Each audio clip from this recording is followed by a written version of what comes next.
লালমনিরহাটের পাটগ্রামের দবলঘুরি সীমান্তে এবার গরু চুরি করতে এসে উল্টো বেকায়দায় পড়েছে ভারতীয় সীমান্তরক্ষী বাহিনী বিএসএফ।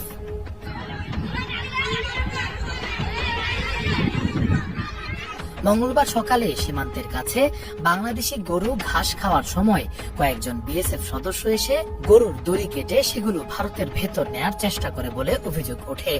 এ সময় ঘাস কাটতে থাকা দুই নারী বাধা দিলে তাদের সঙ্গে দুর্ব্যবহার করা হয়। তবে ঘটনা এখানে শেষ হয়নি। নারীদের চিৎকারে মুহূর্তেই ছুটে আসেন স্থানীয়রা। লাঠির সোঁটা হাতে গ্রামবাসীদের প্রতিরোধের মুখে জিরো পয়েন্টে অবস্থান নেয় বিএসএফ। এক পর্যায়ে অস্ত্র উঁচিয়ে ভয় দেখানোর চেষ্টাও করা হয়। খবর পেয়ে দ্রুত ঘটনাস্থলে পৌঁছে বিজিবি। তাদের কঠোর অবস্থানের পর শেষ পর্যন্ত পিছু হটতে বাধ্য হয় বিএসএফ ও ভারতীয় নাগরিকরা।